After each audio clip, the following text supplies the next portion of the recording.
All right, we are live. Welcome aboard, everybody. Happy October. Welcome to the next episode of Timlin Talks. I'm Ryan Thomas, and I guess I was the CEO of Timlin Enterprises, and we'll get to that in a minute, not quite anymore. And with me is my esteemed guest, Michael Gray from Thrive. He is the CTO of Thrive, and I'm sort of curious as what the CTO of Thrive does. And want to say hello, Michael? Yeah, hey guys, I'm glad to see everybody. This broadcast is really cool. Thanks for bringing me on, Ryan. Absolutely. We love doing this. So for those that don't know, this is a very casual sort of technology conversation. And, anybody that knows Timlin knows we're kind of in the sort of Microsoft collaborations or digital transformation space. Just this past week, we were acquired by Thrive, Next Gen MSP. I think there's some really cool synergies there. And so I thought it made a lot of sense to have Mike sort of step in here. We're going to talk about some of the Ignite recap elements that we think are pretty cool. Mike may have some of his own. He may sort of add his flair to it as well. And we'll jump into that very, very shortly. But in the meantime, I wanted to give Mike the opportunity to sort of just give a couple of quick words about what a next-gen MSP is for those that are sort of used to traditional IT managed services companies. Yeah, I mean, when Thrive started, many years ago, being proactive about your IT was sort of a new thing. Now we're going back 15, 20 years. But now it's sort of the norm, right? Having managed services is a very real term. At first, people didn't even know what to call it all those years ago. But now what we're sort of looking at is, IT really needs to be enabling businesses as opposed to just a group of people that keep the lights on for you. Not only from the security side of things, but, Ryan, frankly, your business, right? You're talking more to business people as opposed to IT people directly. I'm sure you interact with IT people as well, but, it's not so much about how do we make sure that they have a laptop sitting on their desk, but how can they take technology and use it to make their business either more efficient, more profitable, whatever it may be. So we're really trying to take a step back here and say it's time for that next revolution of MSPs. The industry, compared to others, hasn't been around very long. And we really feel like it's time for another transformation when it comes to managed services. And whether that's in security or public hybrid cloud, whatever it might be, or DR, and then now into collaboration, which is why we're so excited to join forces with you guys. Awesome. Well, thanks for the recap, and that makes some sense. And I'm not an MSP expert, so it's all good information for me. But definitely the sort of forward thinking. How do we do more? How do we dig in more? How do we help our customers more than sort of just traditional IT services as they've been labeled? It's what we've been involved with, and so I'm excited to be a part of it. And looking forward to working with you. All right, so let's jump right in. So the purpose of today's talk, and we try to keep it to about 30 minutes in total, is the Microsoft Ignite 2020, let's call it the wrap up, right? So we handpicked some items from it that I thought was pretty exciting and interesting. Some of them are really sort of, near and dear to our heart. And some of them will just be things that, hey, you should probably be aware of this because it's kind of cool. And it's probably going to be coming down the pike if it isn't already, and want people to be aware of it. So for those of you watching live, feel free to ask a question. It will get curated. I do have my notes sort of hanging over the notes chain. So Mike, if you see notes come in, let me know. There was a lot to Ignite. I'm just pulling up some myself. Okay. All right. Good. So if a note comes in, just let me know. Like I said, I have one note covering the chat just because it's too much to remember, and we probably won't get to all of it today, but we'll see how the conversation goes.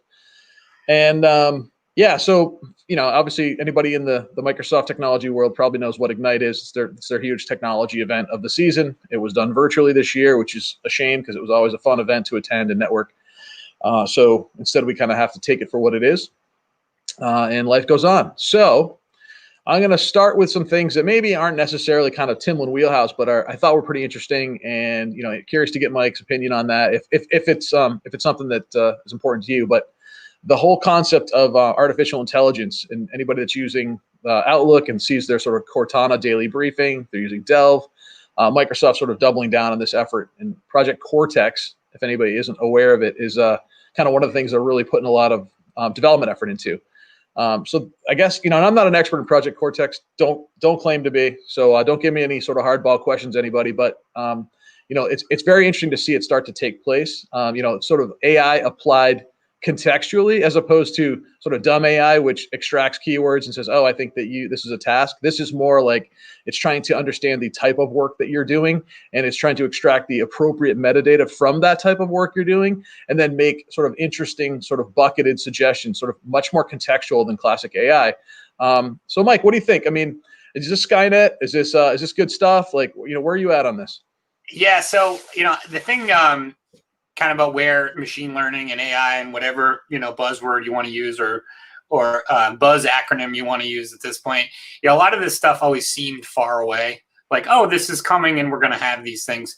Well, what's cool is we're starting to see it, right? And actually just this morning, a coworker of mine showed me a screenshot from Microsoft To Do. And now this isn't exactly Project Cortex, but it's all in the same sphere.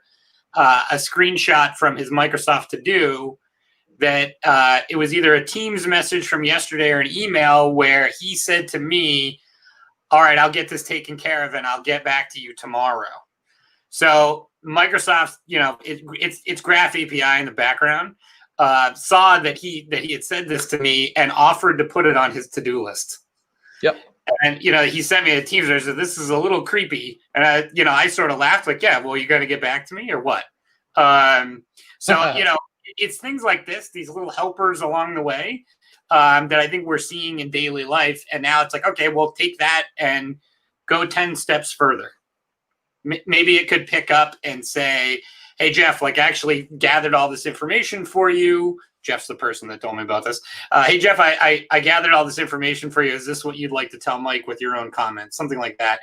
It's not that far away. And I think that's one of the things that Microsoft's really trying to convey with this sort of next step. They've had some of this stuff, but now it's getting real.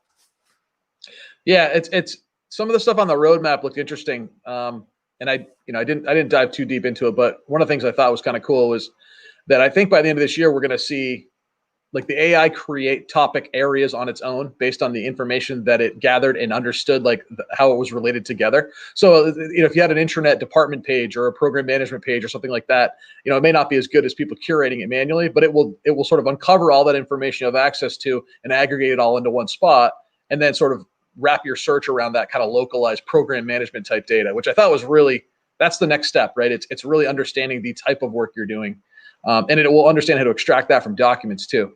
So it is a little bit scary. I'll be honest with you. I've seen all the Terminator movies, and I don't want Google to decide my fate, but we'll see how it goes.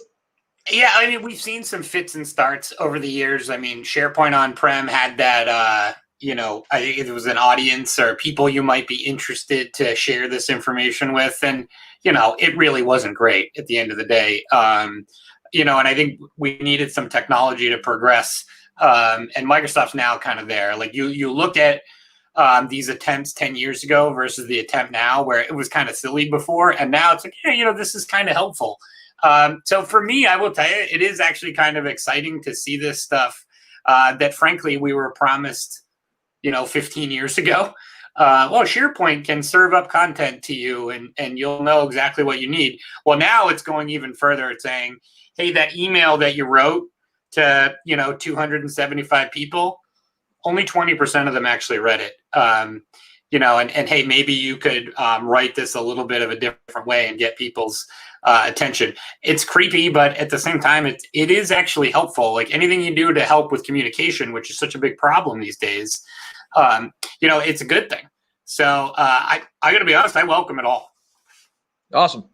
Yeah, I mean, creepy usually means that it did something that you didn't expect it would be able to do, right? Like it tricked something in the back of your mind into putting the hairs up on your neck, and that's an advancement. So yeah, I'm with you. Cool. We'll see how it goes, and I mean, there's most of the themes are going to be around sort of AI enhancements, especially with search. So Microsoft's trying to go that route. Instead of helping people get organized, they're trying to help the computers figure out how to show it in an organized way without forcing you to organize it yourself. And as a guy who likes to be organized, it kind of goes against my grain, but as data gets more and more cluttered, I definitely see the value there. All right, so let's switch gears a little bit, and let's make sure we leave plenty of time for the good stuff, Teams and SharePoint, right, which is near and dear to our heart. So I just went through and picked, I don't know, the stuff I thought was pretty interesting, and it's more stuff that we're gonna have to talk about. So I'll try not to hammer through it, but there's some really cool Teams enhancements that are in play now, coming out this year.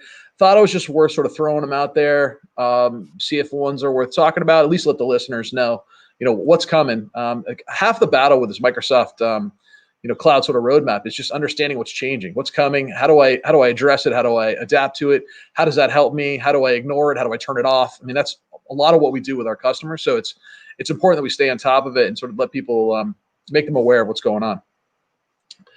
What do you think? You want to just dive into a couple of these Teams updates and see if anyone sticks? I absolutely love reading release notes. I'm, sit down on a quiet Saturday night and read some release notes. I'm actually, not kidding. Seeing what's coming is so interesting to me. I think a little bit with someone the size of Microsoft, I almost look at it like a weather forecast. Like, yeah, I can tell you in 10 days it's probably going to rain on, whatever it is next Sunday. But looking out 6 months from now, I might be able to make a guess with the Farmer's Almanac what it's going to be, but really can't, do more than throw a dart.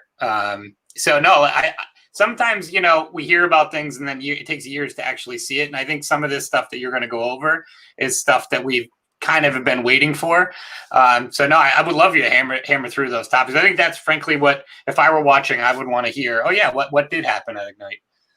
All right, so I'm going to hammer through them, and then we can circle back and comment on the ones that maybe have some value, sure. or that you have just anything you want to comment on. So together mode scenes. So if those of you familiar with together mode, it looks like stadium seating.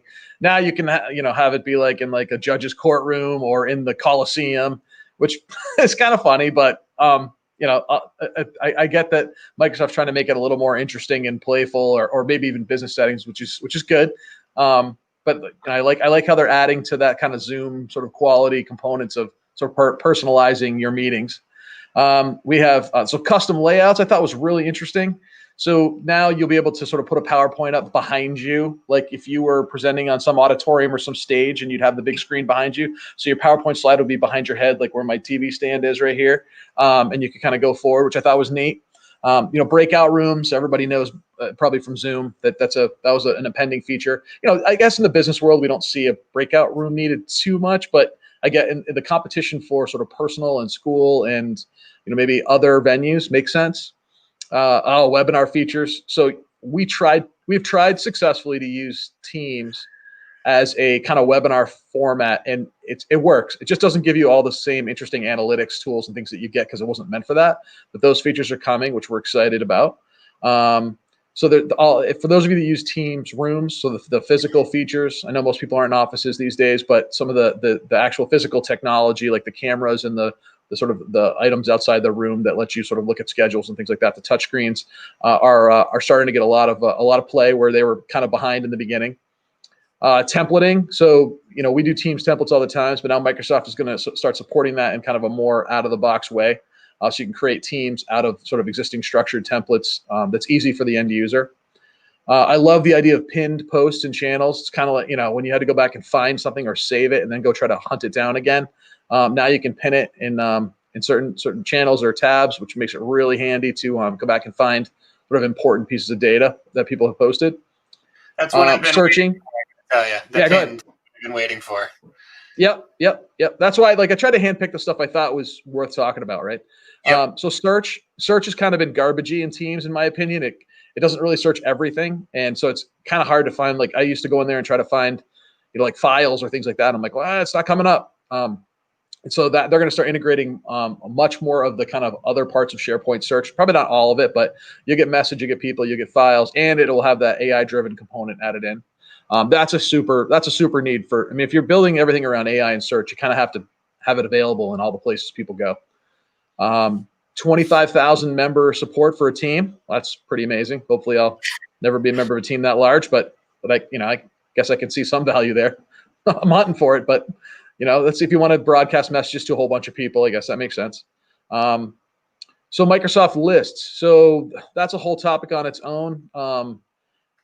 it's, the short answer is it's the evolution of the classic SharePoint list, sort of more database capabilities, more UI friendly formatting, a whole bunch of additional kind of abilities that classic SharePoint list didn't have to sort of write your applications and build sort of your mini robust workflow pieces and things like that. Just there's a lot in there that could be a whole topic of conversation, but I would definitely encourage people to look that up. Did you guys get your list yet? Because we're still waiting in our tenant. I don't know. I've heard people that it's rolling out, but we still don't have it. I haven't seen it. We're an early release tenant, and there's some things that I've been waiting for, like some of the task integration stuff, like Planner and To Do, that are combining together that I haven't seen. So we're, even though we're early release, we haven't gotten it. Yeah, I think it's rolling out pretty slowly. I mean, I have heard people are getting it, but I'm really interested. I mean, it's going to be a pretty simple app, like, out of the box. It's kind of the point, right? It's just a list, but definitely interested in seeing that one. Yeah, that's going to be huge for those of us that kind of really build stuff in SharePoint and Teams. Let's see what else we have. So SharePoint home sites integrated right into Teams. So there's a theme coming here, which I'll sort of kick out at the end if people haven't figured it out yet. It's how I describe it to our customers. And you can actually do sort of approvals via the Power Platform integration right into Teams now. So it's just sort of, hey, I approve this in like a Teams window without necessarily having to do the tab in the iframe window and window stuff. Now it's more truly integrated. So more same thing with Power BI. You can actually work with Power BI reports directly from within Teams. That's coming. And the list just sort of goes on. And it's interesting because, I try to look at the patterns, right? The high level patterns. I'm not necessarily an in the weeds thinker. And so I look at what Microsoft's doing and I look at what our customers are doing. And, what I'm seeing is that Teams is this integrated window into all of these other services. And they just keep doing a better job of making Teams your hub. And it's not even, it can be a jumping off point for sort of more robust activities, but in a lot of ways, it's your window into doing most of the work you need to do right from within that whole UI element. And I think it's really interesting. People are building intranets inside of Teams. They're building whole applications totally usable inside of Teams, even though let's say the work may live in Power Platform or something like that, sort of the heavy duty stuff, you're just surfacing it through Teams because that's becoming the popular interface. And then the whole collaborative nature you wrap around, it's just awesome for, people working together, especially in this kind of remote pandemic kind of world we're living in. Yeah, I mean, I think Teams is really taking the mantle from Outlook as being the place. This is the app I need. This is where I spend all my time, right? And I think, it took starting over to move forward. They tried to do some of this stuff in Outlook years ago. It just hasn't really worked. And everything's gotten really better around Teams, but again, what I see is people no longer inside just Outlook, banging through emails all day, and myself included. Like, I would much rather start a chat with 7 people than send 7 people an email. It's so much more productive. And you're right.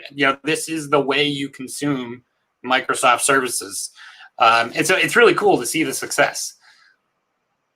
Yeah. And, just my observation, and I may be wrong, but it's just an observation based on kind of being in the Microsoft world for so long, is that there wasn't a lot of, they needed like the architect in the back room behind the curtain who was thinking about how all the pieces needed to fit together. And instead they kind of built like, here, you're the workflow program, you're the forms program, you're the tasks person for this type of stuff. But then Outlook could have its own tasks, and SharePoint could have its own task list, and To Do and Planner, and it's starting to feel, and I got my fingers crossed because it'd be awesome, that they're starting to think about it holistically. Like, how do all these pieces fit together?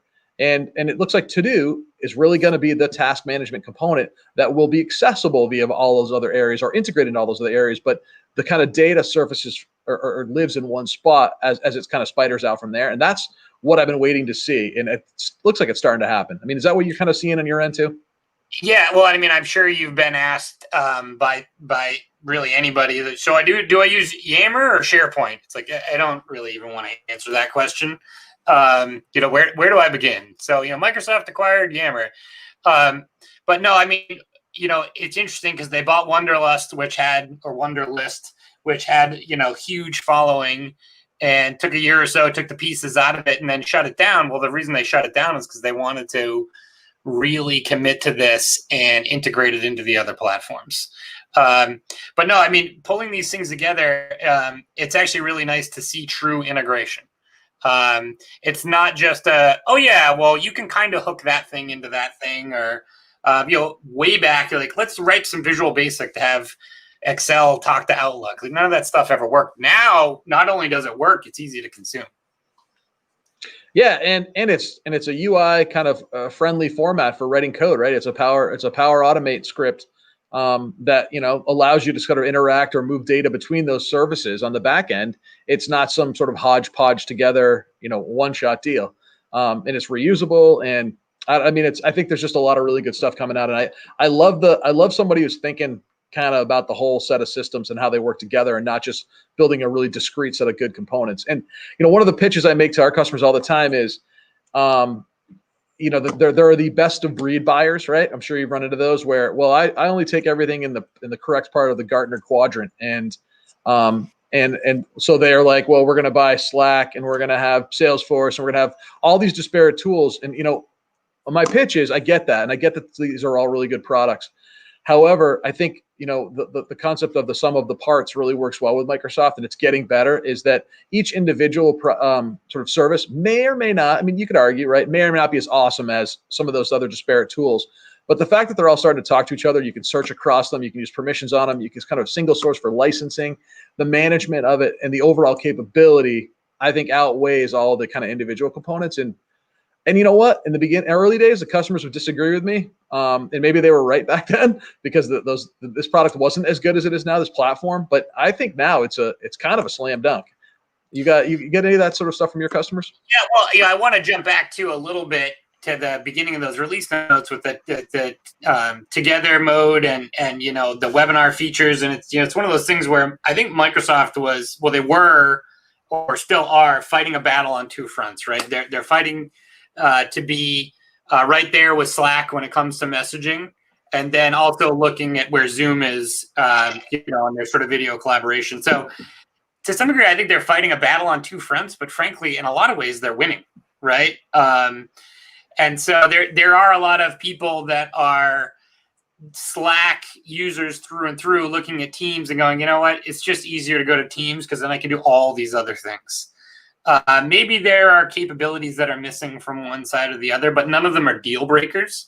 And a lot of people are seeing it right now, as opposed to just, well, I use Slack because that's what development teams use, so I'm going to stick with that. I would say there's a lot of refugees from those other platforms because they're just too much of an island, especially when it comes to data. And really, at the end of the day, people want all that data in one place. And they want it to be easy to consume. Yeah, and once these AI components that we were talking about earlier start to become pervasive, it really starts to even further set it apart, because it's going to be hard to sick AI on those disparate data sources and try to make sense of them. And so it's going to be more compelling. Yeah, I think you'd be able to make it work, but it's just not going to be that easy. Yeah, well, that's why those of us that used to write code in the days had jobs, right? Writing a whole bunch of integration software. You don't write code anymore? No. I wasn't very good at it when I did either. But shh, don't tell anybody. Right. I got by. Your secret's safe. Thanks. All right. So switching gears to SharePoint. So in some ways, happily and sadly, SharePoint didn't have as many updates. And that's to be expected. SharePoint is I hate to say this, don't judge me when I say a more mature product. But what I really mean is it's not the end all be all catch all that it used to be. And so it's not just getting the kitchen sink of features. So instead, they're deliberately adding features to things like Teams that they would normally have tried to wedge into SharePoint and do it poorly. So yep. SharePoint has less updates, but they're more specific to that platform, which I think is really good. So like I said, like they're breaking it out into usable services that actually have purpose. Instead of the one big Swiss Army knife, which is what we used to call SharePoint. We used to say it's a platform, it's a system, it's not a solution, blah blah blah. And so that actually Microsoft's helping our case for sort of describing it to the customer base now. All right, so I'll just run through some quick ones that I thought were interesting from those of us that kind of have lived in the SharePoint world for a long time. Audience targeting for navigation components is really interesting. So, you mentioned sort of the audience targeting stuff earlier. So, SharePoint has the opportunity to kind of set audiences, right? So groups of users. That's not necessarily an AD group thing. So it's not your IT people don't have to manage it. And you can now use that to target and basically show and not show navigation components. So that was interesting. It was generally used to be meant for content. And it's available for navigation elements, which will be really helpful for, hey, people in this office, I don't want to create whole separate sites and have all this really complicated stuff. But if you're in the LA office versus this office, like, we'll show you this navigation link, but not this one, just to make life easier for you. It's not a permissions thing. It's just kind of a visibility or user experience thing. And the same thing for quick links and web parts. So audience targeting for web parts, which is going to be, that's a really useful tool for designing kind of dual purpose pages. Let's see. So here's a big one, right? We get a lot of, hey, I got to, I'm on these classic SharePoint sites. So anybody that was on 2010, 2007, or went to 2013 and chose not to go to modern, they have a lot of classic sites or migrated them to the cloud and didn't rebuild them. You got this old looking SharePoint stuff laying around. So that's called classic. And modern is kind of the new Microsoft design sort of format for presenting data, the bigger blocky stuff with more white space, for those of you that don't know it. And it's always been really difficult to you kind of have to migrate data from one to the other via a tool. And Microsoft's starting to build better options to upgrade classic to modern, which is a benefit to kind of get people off the old stuff, because you can't do a lot of the new interesting UI feature capability elements without going to modern. And Mike, I don't know how familiar you are with SharePoint, how much you like it or hate it, but there's some useful stuff. This is a great time for me to tell you that I have some classic sites here at Thrive that are on-prem that I don't know if you know anybody that could help me migrate my on-prem SharePoint to the cloud. But yeah, I mean, I'll tell you, we have some of those old systems laying around, and it's when are we going to find the time to do it, and how hard is it, how much pain are we going to have? But I will tell you, in the last year, it's gotten easier and easier to get off those things. So every time I see them sort of doing this, it's like, okay, they realize what had happened in the history of SharePoint, and they kind of have a good handle on what to do moving forward. And I think. And I'm curious what you think about this. There was a theory that SharePoint was going to die somewhere along the way. And I think that's now come and gone, right? I think it's here. It has a place. They're much more focused than they ever were before. It's never going to be that catch-all that we originally thought it was going to be. I'm assuming you think it's going to stick around in the cloud? Kind of has to. So I think you're right. I think, well, it did die in its traditional sense. They pushed it as far as they could, and people started to get really angry because it was the catch-all. And what they decided to do, and I don't know when they decided this, because it's kind of hush-hush, and I'm not the insider I'd like to be. They basically said, you know what, SharePoint can't be the entire set of solutions for everything. We can't put everything into that. So SharePoint really became the let's call it the document management, sort of the storage, the kind of news feed, and the user kind of flotation for Power Apps, sort of the visibility around things like Power BI. Like, that's how you would get it in front of people. So it still has a really important role to play. I mean, it back ends every team, because that's where the files are stored. That's where the permissions are stored. All the plumbing is still really useful. And so it's not going anywhere, but it's it basically got, instead of playing offense and defense and everything on the team, they said, you know what, you're a really good defensive end and a really good tight end. So those are the roles you're going to play, and we're gonna build your muscles and get you working out, and so that you can do that job really, really well. And we're not going to make you play every position on the field. Yeah. And I think that will make for a better football team, if you know what I mean. Yeah, and I actually had people, maybe in the past 18 months, tell me, "Oh, we're gonna get rid of SharePoint. We're gonna use Teams instead." It's like, oh, okay. Like they're the same thing, and like people's minds are blown that, because there's so many. What I always say is there's more failed SharePoint deployments than there are successful. But the largest SharePoint deployment in the world is Teams, and it's extremely successful. So it is there under the covers, and I actually think it's kind of a cool story at the end of the day if you're into this kind of thing. Oh, I do too, and I'm really glad that it happened this way, because I got sick of trying to explain to people that didn't like SharePoint. Not why they were wrong, because they weren't wrong. They were absolutely correct in the experience they had. It's just, it's a much better story to tell now, right? And frankly, Teams really was the missing link in a lot of ways too, because Microsoft tried to make it they called it a collaboration platform. It's really not. It's really a document management kind of workflow platform at the, you know what I mean? And maybe you could call it like a sort of a news surfacer, but it was also a plumbing plumbing for building applications too. And a lot of people thought it's like buying the old Palm Pilot. I always say, I bought a Palm Pilot back in the 90s or whatever, and I loved that thing. And I bought it, and I thought this thing's going to change my life. And then if I didn't put my calendar stuff into it, my contacts and all my information, it wasn't very good. It wasn't very useful. So you actually have to put some effort into thinking about how you want to use these tools to better your life. And I think a lot of times we think that technology just makes our life better kind of by default. But it's garbage in, garbage out, except Teams some way solves that problem, because when you let end users talk to each other on a regular basis, collaborate and sort of mention each other and share documents and sort of work on stuff, like they inherently do that. They have things they need to get done, and that makes their life better. So the product kind of like sells itself, right? SharePoint, you kind of had to like push it on people unless they loved it already, and that was an uphill battle. So it's helping us, right? It's helping SharePoint adoption, like you said too, because it's the back end. Yeah, absolutely. I mean, I can't believe the adoption that we've seen both internally and for our customers. They're instead of us pushing them, it's them pushing us, which I would much rather have it that way anyway. Nobody wants to push an application on somebody that doesn't want it, right? So when someone says like, "Hey, I understand how I want to execute my business and I need your help," like that's what we're here for. Yeah. It's just it's become a better story, a better conversation. I love it. And at first I was really afraid of the cloud because we did a lot of upgrades and migrations and custom development, and it did suffer. We did suffer for a little while as people moved over, because we didn't do what you do, right? You guys would help people move all that stuff to the cloud, their email and get the firewall set up and Active Directory. That's not what we did. So we were kind of waiting around for, okay, when is these cloud tools going to get really good so we can sort of come back and start helping the business use it better and, sort of take some of the pressure off of IT to support those particular tools. And once it came back around, it was, it came back around on fire, if you know what I mean. Well, and I think, with what's happening actually with Thrive and Timlin is actually a signal of all that, right? Like now it's all coming back together in one place. It's certainly enabling people, which is super cool. Yeah, exactly. And I'm excited about that. Really kind of learn about how the whole cycle works, not just the piece that we're involved in. All right. So real quick, we'll just sort of throw a few more SharePoint things out there, and then we'll wrap it up with one last sort of, real quick kind of concept I want people to be aware of.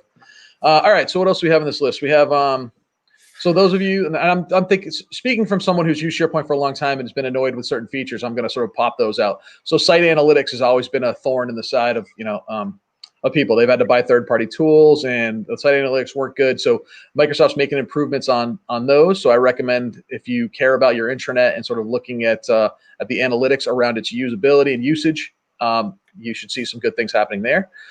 There is an app bar for global navigation elements. So that's a big one. That's kind of like the little bar that pops out that can be customizable to add links to certain things. And I'd say that's going to be a big win when we see that roll out, for people that kind of trying to manage the whole like user interface of their environment and, what they want to have people looking at and seeing and have available to them sort of like wherever they are. SharePoint was usually very contextual and sort of segmented and located. Now it's going to be kind of like this like pervasive set of data that I'm really excited to see. And now we can do sort of scheduling. You'll be able to do scheduling of pages and news like a little bit better. So, hey, look, I have this stuff going out, like really treat it more like it's kind of an information flow platform. And I don't know much about SharePoint News, capital News, but that's a new item that I wanted to at least throw out there to have people maybe go look at. So they're obviously going to start making some improvements there. The last thing on my list, and I don't know how familiar you are with it, Mike, but because we've done quite a bit of this work, is I just want to at least make people aware before we wrap up. And I know we're running over, so we'll make it quick. But so traditional Project Online. So Project Online Project Server was a really sort of high-end project portfolio management tool. For those of you, obviously everybody knows Microsoft Project, the client app, but then there's also the sort of server-based connectivity where you could plug it in and you could borrow from a pool of resources, and you'd have scheduling, and you could actually make it an enterprise-wide sort of planning application. And for those people that were really into it, there was portfolio management where you could put your hundreds of projects into it, give them weighted values based on sort of company goals and criteria and costs, and it would tell you like, here are the projects I think you should undertake this year. Now, obviously, Microsoft sort of started moving all this online. So Project Online was available and is available, but it's still kind of got that clunky 2007 interface, slowly sort of bringing stuff along here and there. We had traditionally used it to run our entire sort of project part of our business. So we use it for timesheeting, we use it for scheduling, we use it for like almost everything so that we can kind of do resource allocation. So it's an uphill battle to try to sell that. But Microsoft just kind of seems like secretly, because I don't see much about it, been building a whole new application or service. They just call it Project. And for those of you that have it, take a look at it. It's coming along. And what my belief is that they're going to slowly just start to deprecate the classic Project Online piece and start to use this new sort of Power Apps, Power Platform, much modern visual web components to build the new project. So the one it has Gantt charts, it has resources. They keep adding features to it, and I think it's getting ready to be worth looking at. And I know it's on the roadmap from what I saw from Ignite. Just want to get it out there to people that love sort of project management, need something a little bit deeper than Planner or project sites, want to do resource management. Start looking at these tools. Reach out to us. We're going to stay familiar with them and have a conversation if you want. Ask some questions, but want to make people aware. I don't know how deep you go into that project stuff, Mike, but kind of important to some of our users. Yeah, I mean, SharePoint Project Server was a beast. Kind of the same story. We needed to reimagine things to make progress. Yeah, exactly. And it's nice to see Microsoft doing that, because that was one of the last ones that felt like they dug into. So what I really can't wait to see is sort of the combination or the integration of that with like your individual tasks. So like, hey, you get assigned, you're working on a project, you get assigned sort of a task, and it shows up on your to-do under that like to-do list. That'll be pretty cool. Like that's really like hopefully getting there. Planner a little bit right now, Planner and to-do sort of talking to each other. So that next evolution. Yeah, cool. All right, I know we ran about 5 minutes over, so apologize to everybody, but it is what it is. We enjoy talking about this stuff, and we could probably talk longer, but I do want to thank everybody for being here. I really want to thank Mr. Michael Gray, CTO of Thrive. You know what, Mike? What I did want to ask you, and for my benefit and for anybody who's listening. So what CTO at Thrive? What do you do? Like, what's your charge there? Well, it's a funny thing, and I've been here for quite a long time. So I do a lot of things that I would consider a typical CTO would do, which is technology, vision, and strategy, and do a lot of product development. But the main thing I'm trying to do is sort of close the gap between the technology and the end user, right? And say, look, how can we know all this technology, but we have to break it down into some pieces that it can be consumed by our customers. So I spend an awful lot of time just trying to understand the goal of some of these applications and how I translate the use of those applications to help somebody with their business. I have a lot of other parts of our business. I'm very passionate about security, which I know we talked about a little bit a couple of weeks ago.